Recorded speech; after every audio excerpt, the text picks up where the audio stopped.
Hi, I'm Nisha DeGaring, host of Good Things Utah, and I've been a longtime supporter of Todd's Beliefcast. I hope you find inspiration in the courageous stories shared by the amazing people Todd features on his show.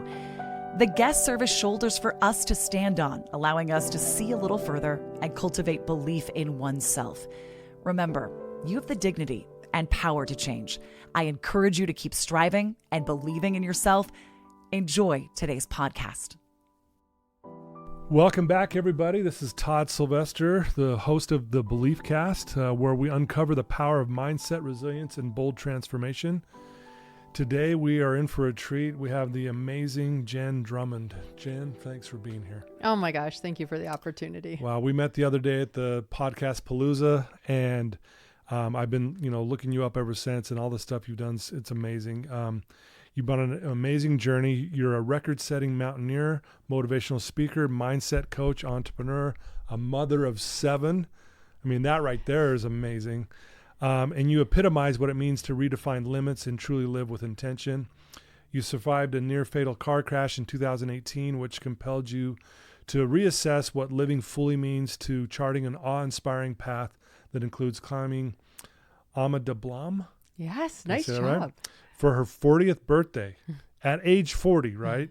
In 2020. And then your story of purpose has been amazing. Just 3 years later, you completed 7-second summits, climbing the second highest peaks on each continent, becoming both the first woman and only the second person to ever do so. That in itself just blows my mind. Your journey runs deep, the achievements, everything. You embrace challenges, you rewrite narratives, you empower others to do the same thing.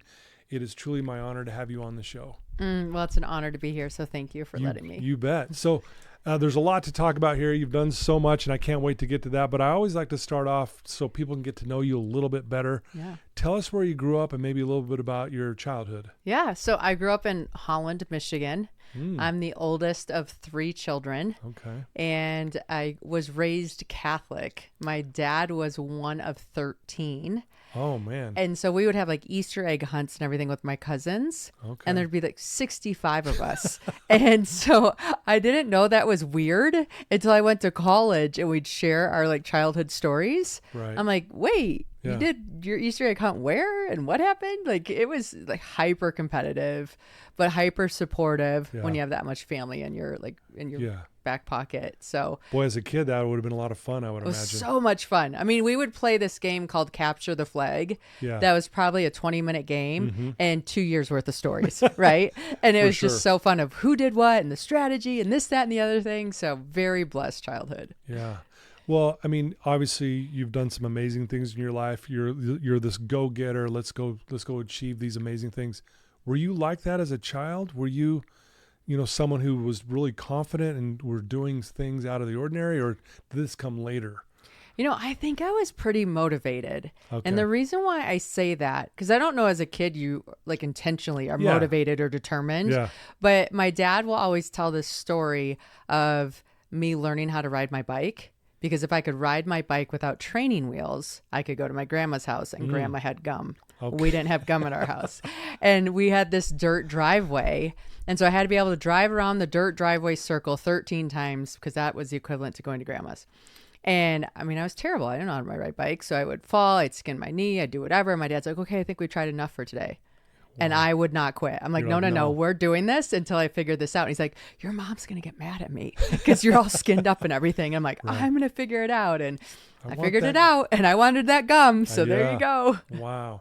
So yeah, you're right. I think as kids, we kind of just do it. We don't even know we're doing it. Yeah. Right? Yeah. But I was just curious if that kind of came later. But so again, I really am so impressed with the way you carry yourself and kind of how you command a stage. I've watched a lot of your interviews now, and I'm so impressed. And I know this is based off this passion that started probably right around, when you had this car accident, this near fatal car accident. Do you mind? I know that's probably a hard thing to share, but share about what happened there and then kind of how that propelled you into doing what you're doing. Yeah. So I was driving to Heber, Utah from Park City to get a new driver's license because I had lost mine on the ski hill or whatever. And on my way back, I was paying attention to the reservoir on the side of the road thinking, when is it going to freeze over? Why don't we have more snow? Are we going to get out of statewide drought? You know, your brain just wanders. And then my attention got pulled back to the road. And I was coming up hot on a semi-truck going slower than a snail. Oh, boy. It was crazy. And so I'm like, okay, went to get into the fast lane, didn't quite make it. And so the second trailer of the semi and the passenger side of my car collided. And I remember just saying, like, if you let me live, I'll do something good with my life. Like, I was like literally screaming. You really said that? I said that out loud because I was so afraid. And it's one of those, when you have a near-death experience, time dilates. So the accident probably took 30 seconds, but it felt like 30 years. Oh, man. And I just remember, I remember going through the flips and talking myself through them. Like, just keep your hands on the steering wheel because then you won't lose a finger, and keep your head on the headrest because it's protecting your neck. And like all these things that you're like, how did you even have time to figure that out? Right. And then I survived, obviously, and pretty much walked away unscathed.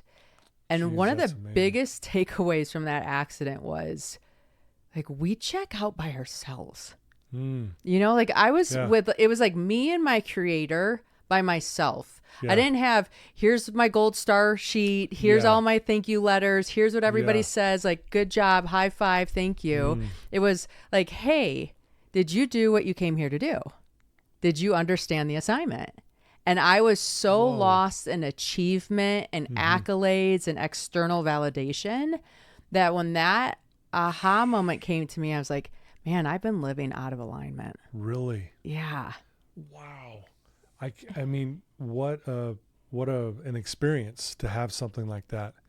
You know, and I saw a picture of that car. I don't know how you walked out of there unscathed. I know. You would think that person did not make it. No, and like when the police pulled up to the accident, they're like, okay, we have a dead person. For sure.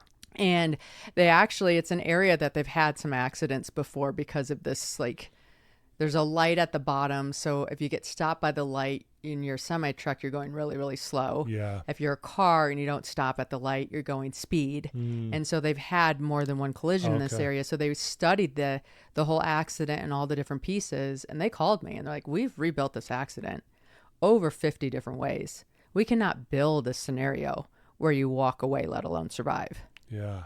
And so I'm like, okay. And that just was heavy. It's like, why am I here? What am I supposed to do? I promise I do something significant. How do we even start? Wow. Right? Was that feeling of being out of alignment, was that immediate? Like, was it right after, was it that moment of the crash, or was it a few weeks later, a month later? I think it kind of kept revealing itself. Okay. Because when I walked in to my front door, the first time coming home from the hospital, I opened the door and there was like pizza on the counter. Someone went by in rollerblades. Two kids were definitely having an argument in the corner. And instead of like jumping into mom mode and trying to correct everything, I just sat there and acknowledged the perfection of everything. Whoa. And it was just in such awe that this was my life and how lucky am I. And those two kids that were fighting, you want to know why they were fighting? They were fighting because they were so convinced of their idea that they wanted their sibling to feel the same way. Jeez, right? It wasn't like, you're bad, I'm good. It was like, I love you so much that I want to be on the same page. Yeah. Right? And so this entire life, like, I had this lens that I couldn't unsee the world from. And everything was magic, like pure magic. The weed growing out of the cement, right? That used to drive me nuts. Yeah. I'm all of a sudden like, good job, weed. Like, go for it. Like, I'm here to cheer you. I mean, it was just such a funny thing. Oh, wow. Again, what perspective. And unfortunately, I think it does take sometimes an experience like that for us to actually appreciate all of it. All of it. Right? All of it. Like, almost like, hey, I have amazing kids who happen to just be in an argument, but man, they're amazing, even though they're having this little tussle over here. Yeah, and I got a call from the principal's office at like a few weeks after the accident. He's like, hey, so-and-so was mouthing off and here's what's going on. And I'm like, okay, sounds good. Thanks for letting me know. And he's like expected a different response. Yeah. And I go, I'm sorry. I'm still in the phase of being so grateful I'm here for this call. Yeah. You could almost call me about anything, and this experience is better than not having it. Right. So, you mentioned that you cried out to God in that moment, like, please save me, that kind of thing. Is your faith a big part of your life still? Huge. Is that something that you hold on to? And more so than ever. Talk about how that even increased, if you don't mind, after the accident even. Yeah. The funny thing about the accident is when the car was starting, like when I saw this collision happening, mm-hmm. I got a download or an insight, or however you want to say it, of like surrender. Mm. And prior to that, my life was white knuckling, go harder, do better, I can prove you more, and to success. And in that moment, it was like, just let go. Really? And when I just and you think about it, if car accidents happen, oftentimes it's the person that is the drunk driver that survives because they're not fully coherent to be able to respond to what's happening. Yep. And to me, I was so busy proving and achieving and trying to fit in that I realized, man, if I just let go and listen, mm-hmm. life's going to be a lot easier, and I'm doing what I'm supposed to be doing. Yeah. It was a huge aha moment. I can imagine. And I come back to that all the time. Like, I'll give an example. Yeah, please. So when I was hanging upside down from the car, there was a person coming towards the car yelling, like, are you okay? Are you okay? Are you okay? And when they peeled back the windshield, they're like, are you okay? And I remember hearing it now. I'm like, okay, now I'm registering they're talking to mm-hmm. me. I'm not just hearing these sounds. And I looked at that human and I thought, I must not be, because his facial expression is telling me I am not okay. Yeah. And so instead of accepting that as truth, I closed my eyes and I wiggled my fingers and toes. I'm like, I can feel my fingers and toes. And I said it out loud because he goes, if you can feel your fingers and toes, then I think you're going to be okay, but I need you to sit here and wait till the ambulance comes. And for me, that's something I go back to all the time. Yeah. Because if I look outside myself for validation, it's never going to be enough. I'm never going to be okay. There's always going to be something else wrong. But if I can shut out the world and just connect to my body and my being and wiggle my fingers and toes, I get to decide if I'm okay. I love that. I think that is such a powerful message for all of us, right? Because Yeah. I think, especially now with social media and stuff, we fall into the trap of looking out for that outside stuff to make us feel better. Right. When in reality, we need to be looking inward, right? Inward. And the minute you close your eyes and you wiggle your fingers and toes, like is the minute whatever narrative you're subscribing to stops. And then you get to check in and say, like, well, is that the story I want to write? Is that the experience I want to have? Yeah. What can I do to make it mine and true for me? Wow. Yeah. That's beautiful. And you say you refer back to that often. Often. Like anytime I was climbing the mountains and I was scared and overwhelmed, I'm like, okay, shut down. I can feel my fingers and toes. I'm okay. What's my next move? Wow. That's amazing. Well, I want to talk about the climbing. Yeah. And I want you to explain to our listeners, because, you completed the 7-second summits. I think a lot of people, when they hear that, are like, okay, what does that exactly mean? Yeah. And it's actually more difficult than the highest summits, because you mentioned that to me at our event that we were at. So would you mind explaining that, and then talk about what made you decide to go, I'm going to go do this? Right. So here I survived this accident in 2018 at the end, like a week before Christmas. Yeah. And so 2019 became this year of who am I? Why was I saved? What am I even interested in doing? Yeah. So I made this big bucket list of things I wanted to see, do, and experience before I die. On that list was climb a mountain, like somewhere between like swimming with whale sharks and tasting pasta in Italy. Okay. Like not at the top, just in there. Just in there. In there. And so at the end of 2019, I realized in 2020, I was turning 40. I'm like, okay, well, what on my list should I do for my 40th birthday to kind of launch that next decade? And so when I was looking at it, I'm like, I'm going to climb a mountain because it's only going to get harder as I get older. Right. And what a great way to launch a decade is like rise to meet it. Absolutely. So I was sold. Okay. So then I asked friends, I'm like, hey, if you could climb one mountain in the world, what would you climb? And they mentioned a mountain named Ama de Blam, which I had never heard of. Yeah. But it's supposedly, I don't think it's true, the Paramount Pictures logo. And so every time I went to a movie, I could be like, I climbed that mountain and I go to the movies because I have 7 children and you do those things. And Right. It's located in Nepal. And I don't know. I was sold. Yeah. Well, anyways, fast forward, we're in 2020 and this little thing called COVID enters the scene. So now I'm not climbing anything. I'm homeschooling 7 children because all the schools shut down because we were maybe all going to die. And one day, one of my sons was struggling with his math homework. So I did that parent pep talk we do. Yeah. We do hard things. Yeah. And he looks at me and he goes, if we do hard things, why are you climbing a mountain called I'm a Dumb Blonde instead of no a way. real mountain like Mount Everest? And I'm like, I'm a dumb blonde. Ama de Blam, honey. Not I'm a dumb blonde, but thank you. That's hilarious. Finish your homework and we'll look at Everest. Like, I think God's funny, right? Yeah, Like, I do. right. Like, when we give him a chance, he'll show up in humor. Yeah, right. And so, anyways, the kid finishes his homework. We look at Everest. He goes to bed. I still look at Everest. I'm like, I think I'm going to climb it. And I'm going to show him whatever our Everest is, we're capable of summiting. So I have to hire a coach. I hire a coach. He gives me this book about becoming an uphill athlete. I read the book about becoming an uphill athlete. And in the front is a story of a lady who got a Guinness World Record. Now, mind you, I have 7 children, 5 boys and twin girls. The only book I can get my children to read from cover to cover is the Guinness World Record book. So we have like every edition. Yeah. And so anyways, I'm having a call with my coach and I'm venting. I'm like, if I got a Guinness World Record, I think I'd be the coolest mom ever. For sure. And I was venting and he's like, he took it as a challenge. He's like, I'll come back. So he came back with the 7-second summits, which I was like, I don't even know what you're talking about. Right. 7 what? Yeah. Seconds? Who? Summits? Like, I think there's mountains in there. And he's like, well, they're the second highest peak on all of the 7 continents. I'm like, well, why wouldn't I climb the highest? Yeah, right. He's like, well, the highest have been climbed by about 500 people, but the seconds have only been done by one person, and it's a male. So you'd be the first woman. And he goes, think about it. 7 continents, 7 mountains, 7 children. It's a jackpot. Jackpot. And I'm like, it is a jackpot, but I haven't slept in a tent before.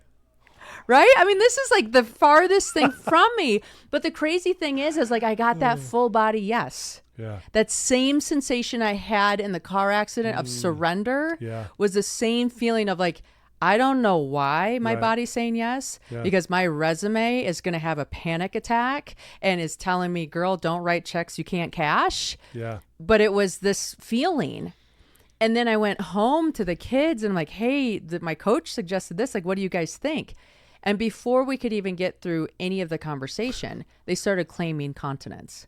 Really? Right? So like all of a sudden this kid wants Africa and this one wants South America and this one whatever. Well, when you have your children that claim a continent, they kind of equate you climbing their mountain with love. And so now you're doing it. You're doing it. Yeah. You're so in. You're in. I mean, that was the first time I realized accountability is love. Like it truly is. And if you can like look that. at that in your life on all fronts, accountability is love. Ooh. I've never heard it said that way, but that makes perfect sense. Yeah. Wow. That's amazing. So I was off to the races. You're off to the races. Yes. Never slept in a tent before. That is crazy. Yeah. I'm not, oh man. So here you are, like you're going to go do these things. I mean, it's one thing to say you're going to go do it and prepare, read your books, train, but talk about when you're actually doing it.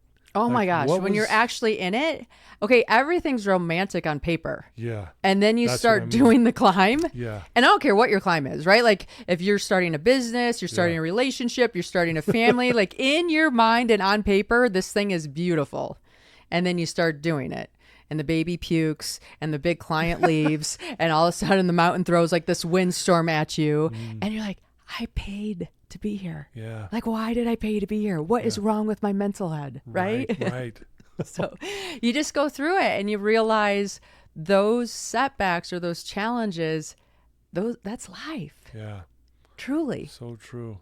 Yeah. I heard once, I'm going to butcher this, but there's a practice that the Japanese use called misogi. Okay. Maybe you've heard of it. Yeah. Where they pick like one big goal a year. One big goal a year, and they equate it to, if you'll do that, it's equal to a year's worth of therapy. Okay.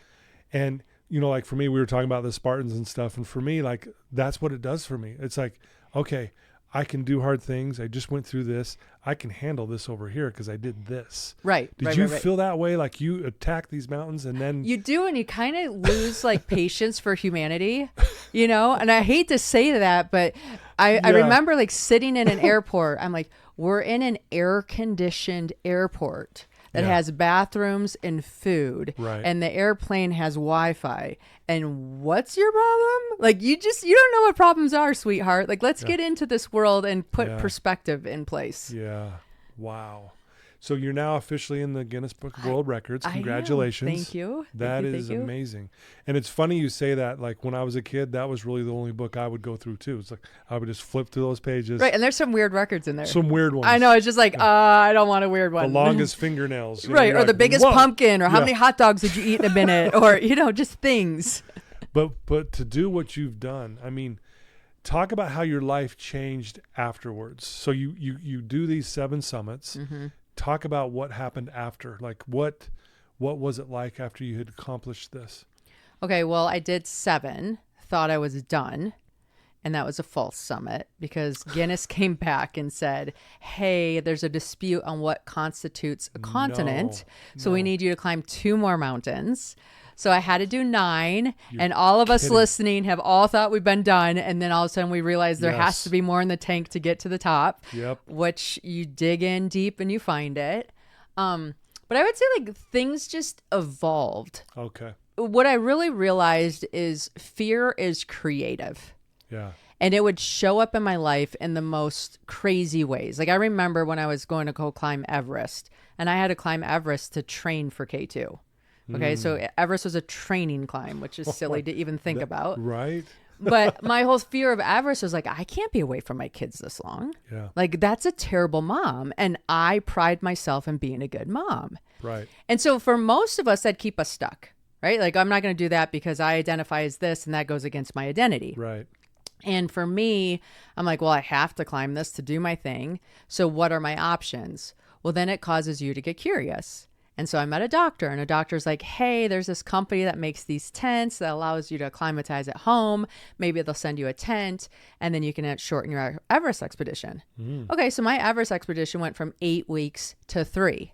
Okay. 3's long, but 3's not 8 weeks. For sure. Right? And so big difference. Like, it's just interesting how fear would always show up to try to keep me stuck because my identity couldn't hold it. Yeah. And so I had to shift my identity. I had to shift the curiosity. I had to say, yeah, you're cute. Let's figure out what's on the other side of this. And that's where the creative piece comes in. Yeah. You have to be creative. How am I going to do this and still show up for my family and things like that? Right. And it's always available, but it's maybe not with how you're thinking. So you need to bring in an outside perspective that can open your eyes or doors to opportunities that you didn't even know existed. Like I had no idea there's an altitude tent. I mean, come on. Me neither. Yeah. Right. I mean, I still identify with the Four Seasons Hotel versus a Four Seasons tent. So let's be real here, friends. Let's do that. Yeah. Oh my gosh. Well, that's incredible. And honestly, congratulations on that. And I think also, and I know you believe this too, but being a mom of 7, what an accomplishment that is. Yeah. Talk about how these climbs made you a better mom. Yeah. Definitely did. And it's fun because when you're training for these climbs, it's visual for your kids. Yeah. Right? Like before I was working and busting and doing hard work, but they didn't get to see it. Right? It's in an office, it's on a computer. Like what are you watching YouTube, Mom? Right? Yeah, they have no concept. But when I have to be at their soccer game and I have a 12-inch step and a backpack full of water bottles, and during that game, I'm just doing step-ups for that entire hour and a half so that I can get my workout in and see Junior play. They're like, oh, wow, when you want to chase big goals, you have to get creative and you have to make sacrifices. Jeez. Right? And then there's times where I didn't want to train, and there's times where they don't want to do math homework. And I'm like, you do your math, I'll do my training, we both win. And so we just got to do life in parallel more Okay. because of the visual aspect of what I was pursuing. Also, when you chase things and you achieve, like I'll never forget, my daughters came home from school and they brought a friend home, and I heard them in the other room and they're like, your mom's the one that climbed Everest. Really? And my daughter's like, yeah. She's like, that is so cool. And my daughter's like, yeah. And she's going to take us to climb it someday too, if you want to. And so all of a sudden, awesome. like these really big goals are like, yeah, do you want to do it? My mom's here for it. Let's go. Yeah. Wow. That's incredible. You know, I know this is another big question, but after you've done all these climbs, I know you probably learned a million lessons, but is there one that stands out to you as you look back and go, man, I learned this from that experience? Yeah. I would say the biggest lesson I learned 1,000 times over is big mountains take big teams. I think a lot of us set these huge goals and we think we're going to get there by ourselves. Right. And if you're going to climb an Everest-like mountain, you need an Everest-like team to make it happen. Wow. And so anytime something gets hard in my life, it's one of the first things I ask myself now. Do I have enough people to help make this real? Or are all of us carrying too much right now, and so it's weighing us down and we're not going to be able to get to the top? Wow. I love that. Big mountains need big teams. And I think about that with the clients that I deal with. They're struggling with addictions and things like that. And big problems need a big solution kind of thing, right? Yeah, definitely. Kind of the same thing. Yeah. Yeah. And I think like another one is like A is A. We like to pretend A is B or A is C or A is an A minus. But you have to be just, here's where I'm at. Here's where I want to go. And let go of wishing you were somewhere else. Okay, so when I'm climbing these mountains, like Mount Logan, for example, I'm 115 pounds. It doesn't matter if I put on 5 more pounds. I'm not going to be able to carry that much up the mountain. Yeah. Okay, if I'm lying to myself on how much I can carry up the mountain, we don't summit. Yeah. So then I know, like on my team, I need to pick a strong person that can carry a bulk of the weight. Yeah. And I'm going to have to help out in other ways, like maybe cooking or shoveling snow or doing something that fits my body and what I'm skilled at. Yeah. And so whatever we're chasing, I think a lot of people miss the mark because they're not being honest with where they're starting. Yeah, that's a good point. Right? So just being really clear on like A is A. There's no shame. There's no whatever. This is just where I'm at. Here's where I want to go. What do we need to fill in? What do I need to learn? And how do I get there? Yeah. I love that. It's so well said. Did you ever cry on these hikes? Oh my gosh, yes. I did. I cried. I cried a lot because here's the thing about climbing a mountain. You don't get to roll uphill. Like every step is intentional. That's true. You know what I'm saying? Like you don't ever get a break. Like every step you take, your mind's saying, you know, your living room's nice. You know, you could be in the Bahamas right now with your friends for the price you paid to be here. And you have to be like, you have to take that step and say, this is my why and I'm going to take it and we're good. So it takes... Yeah, there's definitely tears. Yeah. More than I'd like to admit, but Sure. I'm okay with it. Yeah, no, and that makes sense. Did you have moments also of like doubting, like, were there times where you were close to going, okay, I can't do this, I'm going to go back? Or did that not was that not even an option? Yeah. So the nice thing is some places it's not an option. Yeah. Right. So like, it's more dangerous to go back. So you yeah. have to keep going forward. But we were stuck in a snowstorm for 6 days. Oh. And it just would not give up. And I kept thinking, there is no way my story is ending in this tent after 6 days of suffering. Like that just cannot be the deal. And I'll tell you, like, it was scary and dark. Like one time my guide was like, I want you to put all your gear on. I want you to have your sleeping bag in the ready. I want you to start going through your phone and writing notes to your family, because if this tent rips, the chances of us surviving are slim to none. No way. And so you're sitting there thinking, okay. And before you go on these expeditions, like I wrote notes to my family. Yeah. I was very intentional about, we need to do things we think we cannot do. Yeah. Like that's why we're here. Yeah. We have to experience what it means to be human. And that is leaving it on the field, pushing our limits and finding out, okay, here's where I can improve because I failed at this thing. Yeah. So there was definitely some dark, scary moments. I've lost a teammate in an avalanche. I have friends that lost fingers and frostbite and all that stuff.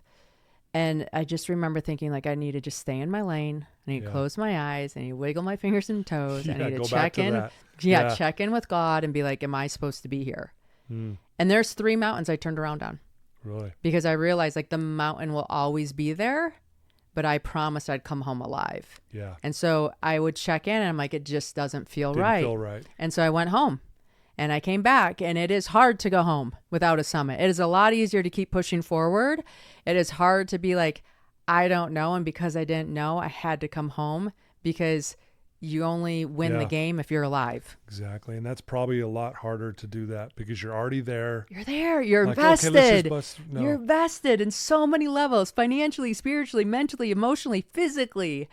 And you have to say, I don't have enough runway to make it home if I don't turn now. Yeah, and I think I want to take a moment to express my heartfelt gratitude to the incredible sponsors of the Beliefcast podcast.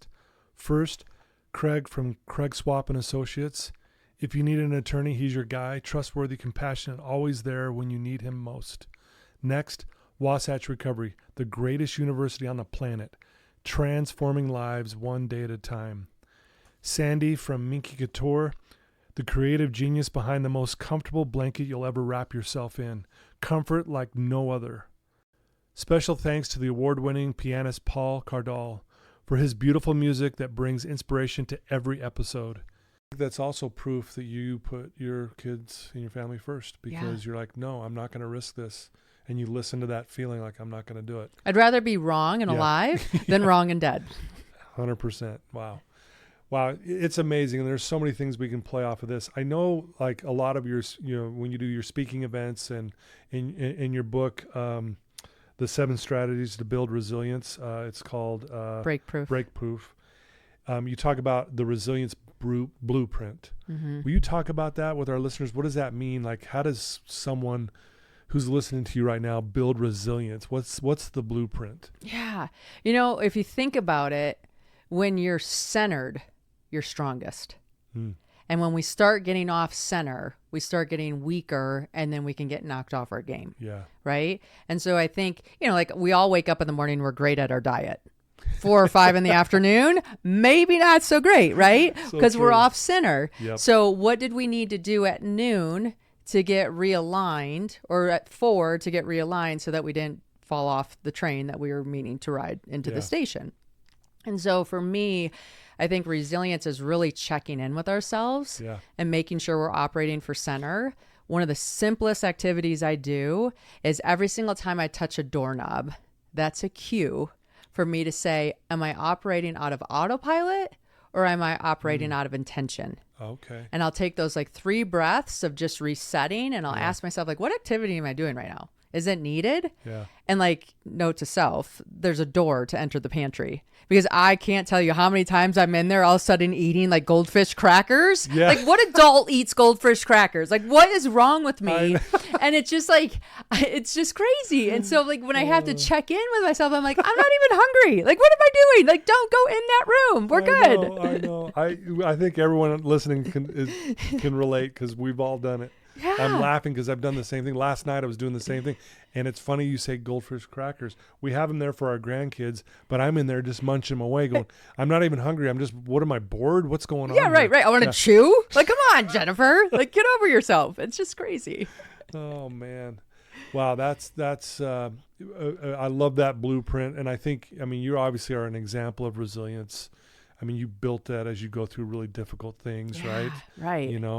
And is that one of your main messages through this whole thing, is about, for the average person, if you will, to really start seeing how tough you really are, and that you can build this resilience in your life no matter what you're doing? You can always build resilience, right? Yeah. Because here's what I think happens is you either lean against that edge, or the edge starts making you world smaller. And if we look back at COVID, just because it's a clear example that we all have experienced, is, it started being hard to be normal socially after we were quarantined for so long, because we weren't used to interacting with each other and doing things together anymore. Right. So that was like an interesting thing to navigate, where before it was so autopilot. Yeah. And so for us, whatever you're doing, whatever you're chasing, whatever you're trying to build, like, you have to lean against that edge, because otherwise that edge like shrinks your world, Right. and things that weren't hard become hard. Yeah. And so when you live by the motto, we do hard things, when something's hard, you're like, oh, this is what I do. Okay, Right. this isn't abnormal. This doesn't mean stop. This is part of life and growing and becoming. Yeah. I love that. So now here you are, you're this speaker, you have a podcast, you're an author of the book, Breakpoint. Is that right? Yeah, BreakProof. Yep. Breakproof. Yep. And, you're doing all these amazing things. Is that kind of your wheelhouse now? Is this your passion now, going around and sharing these amazing insights and stories and the things you've learned? Yeah, I think on the hero's journey, Yeah. we all get this lesson and we come home. And once you have that lesson, it's like, if I'm the only person that made it to the top, I lost. So how do I help other people get to the top of their mountain based on the experiences that I had to make it easier for them to do so? And so, like, I think of this climb in Antarctica.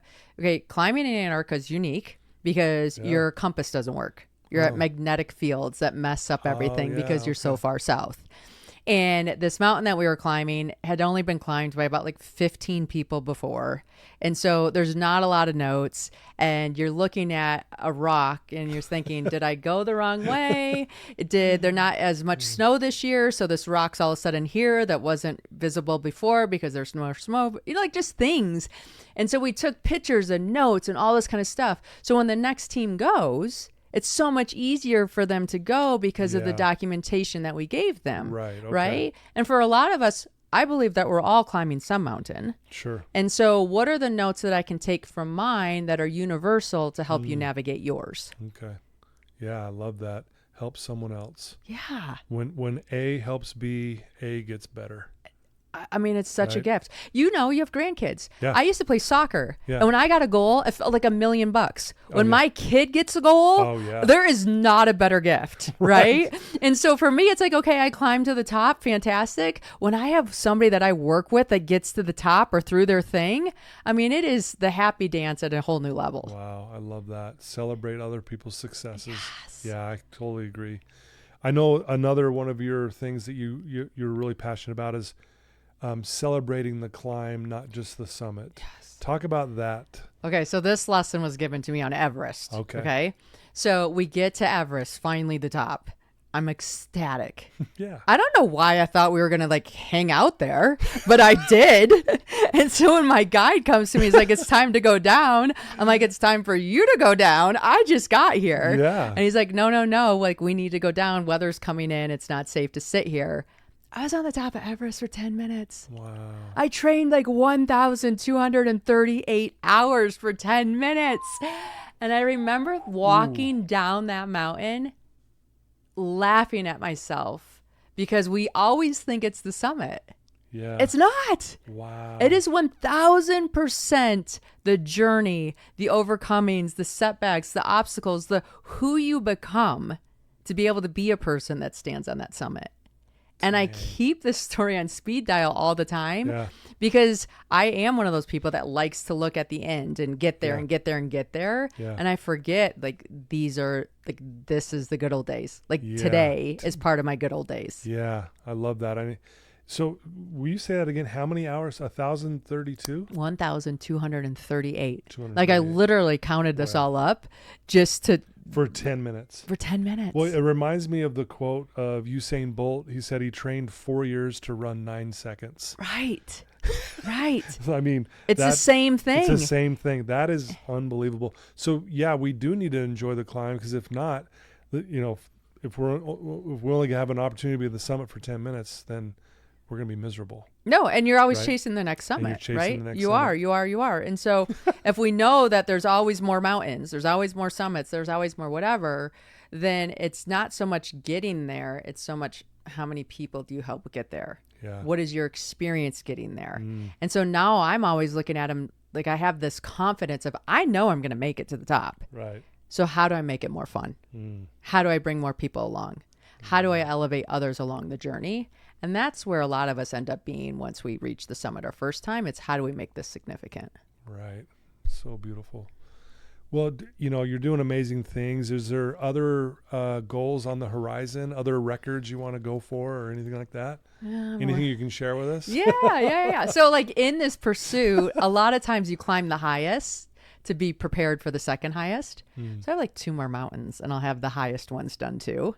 So I'm probably going to finish those That's incredible. at a slower pace because I'm not in this huge antsy rush. Right. But Yeah. definitely have those on the horizon. Okay. And the fun thing is now it's more like, who do I get to do them with? Because the mountain will be there. Yeah. So who do I get to have that experience with? Yeah. And I think that's like when building a company, right? It's Yeah. like, okay, if I'm going to have this successful company, Yeah. who do I want to raise with me and teach and help them become better leaders so that when we exit the company someday, they have opportunities. No, I love that. Yeah. Absolutely. Well, I have no doubt you'll do that. I think it's going to be amazing. So when you think of your children and, if I was to have them all in a room without you in there, what would they say about you? I think they think I'm crazy. I do. Like, I have to be honest because I'll remember like when I was doing the soccer game thing, right? And my son would be like, Mom, can't you just be like the normal moms and like sit on the couch or like at your chair and drink a drink and like Right. watch my game? Yeah. Like, do you have to be the mom that's stepping on this step on the corner or whatever? Doing a workout over Doing there? a workout. And then I'll remember like there was a spring break that the kids were going to Mexico. And I took my kids to Kilimanjaro because I wanted them to climb and I wanted to feel struggle and I wanted them to see what the experience was like that I talked about. And they're like, Mom, can't we go to Mexico with our friends and just lay out at the beach and go surfing? I'm like, you can next year. Yeah. But this year we're doing this. And they hated me for it. Yeah. And then I remember, and they even hated me for it when we first got back. And then about a month or 2 later, I was overhearing a conversation and one of the kids was being asked, like, what was your favorite vacation you've ever taken? And they said Kilimanjaro. Really? Yeah. That's And so awesome. like it just sometimes it's type 2 fun. You and I Yeah. both like type 2 fun. Oh, yeah. That Yeah. in the moment we're like, why are we doing Why are this? we And then doing we're this? done. We're like, when's the next one? I want to Exactly. sign up. I know. That is so funny. You'll laugh at this because I did the Spartan this year. It was my 5th one. And the way they set up the course, it was way harder. It caught me off guard, actually. I'm thinking, it's my 5th one. I got this. It wrecked me. And I was telling my family this moment I was done. I'm like, I'm done. I'm done with Spartans. I've got my fill. And then I signed up for it 2 days later. I know we do. We're so crazy. I'm like, what am I doing? Yes. But there was something about the feeling as it sunk in. It's like, hey, as hard as that was, I still finished it. It feels so good. And it's just there's something about that. And I'm also really big on doing hard things to build that resilience because life can be really hard, right? It can. We've got to be able to handle those tough moments that come your way. And I feel like those kind of things prepare me for that. And I would assume you feel the same I way. feel the same 100%. Yeah. Definitely. Wow. What do you love most about you? Curiosity. Okay. My willingness to say this doesn't make sense, but for some reason it feels right. And allowing myself to sit with that and explore it instead of always listening to my rational mind and shutting it down. So I'm really happy that I have that. Yeah.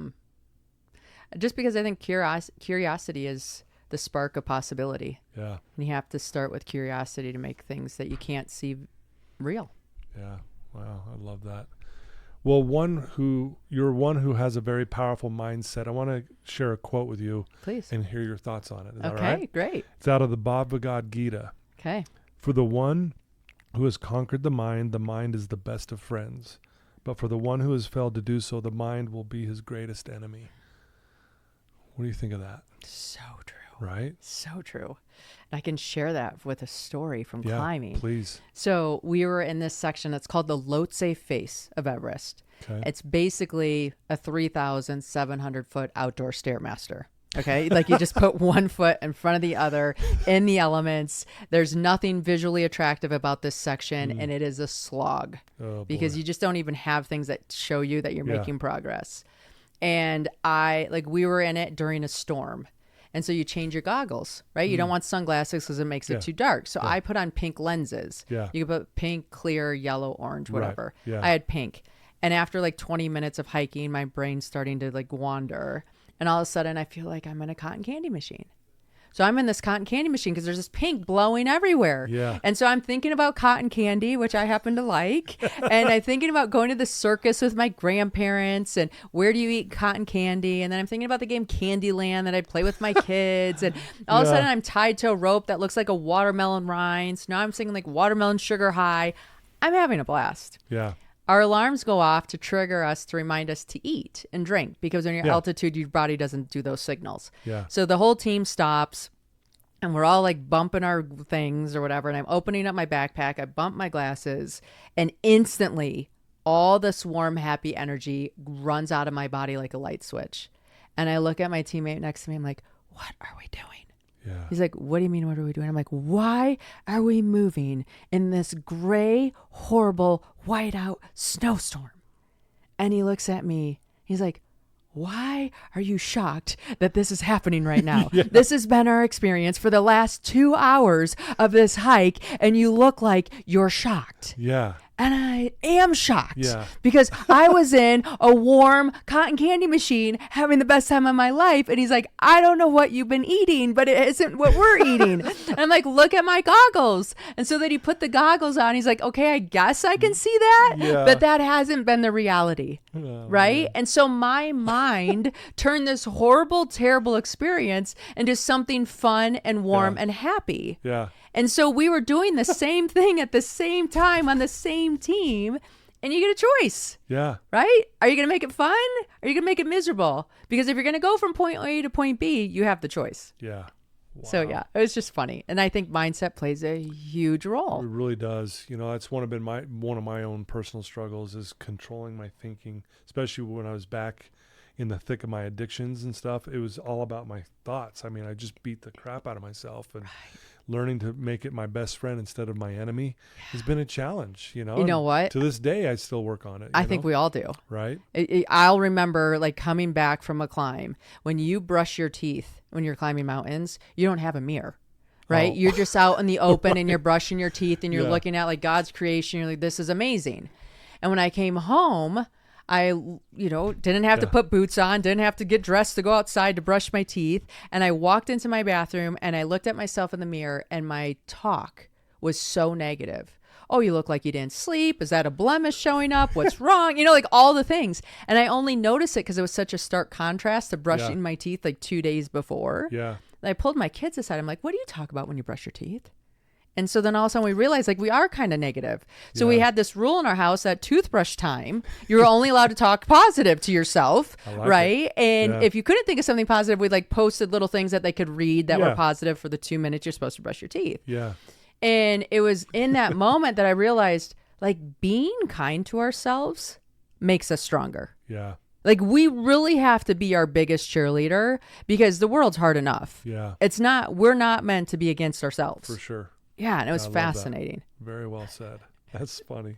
Brushing your teeth. Yeah. It's like, what's my talk in that moment? Yeah. It's Right. interesting. And you do it twice a day. You do. So if you can control your toothbrush talk, like game changer. Game changer. I love that.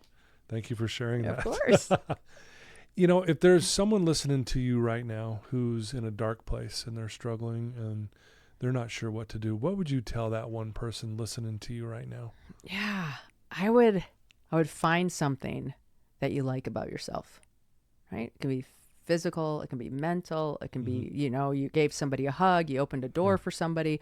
I don't know, something that is proof that you're a good human. Yeah. And then I would keep going down that path because it's one thought, it's one step, it's one image in your mind. And then you just keep building from there. Wow. And the minute you realize you're going down the wrong direction, time out. Yeah. We do it in basketball, right? Right. The other team starts getting momentum. You stop the game. You give yourself 30 seconds and you get back in there. Yeah. And so can you give yourself a timeout?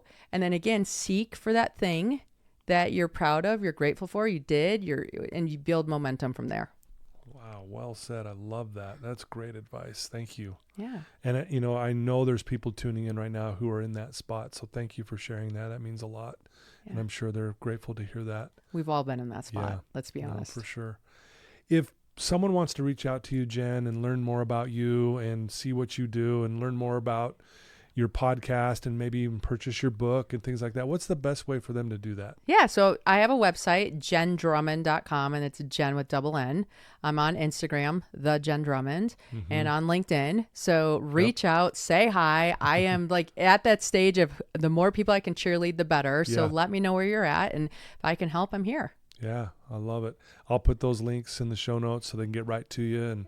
And I do recommend anyone get her book, listen to her podcast, see what she's done, read more about her. I mean, obviously you heard her story firsthand here today, but man, what an amazing life and what a great example. I just really love the way you carry yourself. It's amazing. Thank you. I appreciate it. You bet. Thanks for being on my show today. 100%. It means the world. And I know you're a busy woman, and thank you. And I'm really honored and blessed to have you on here. So, likewise.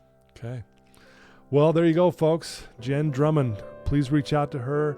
Share this episode with your family and friends, especially those that you know that are struggling. This would be a great way to kind of wake them up a little bit and hear some amazing advice from Jenn. And I love you guys. Thanks to my sponsors. I appreciate you as well for supporting me. And until next time, everyone, I love you guys. Take care.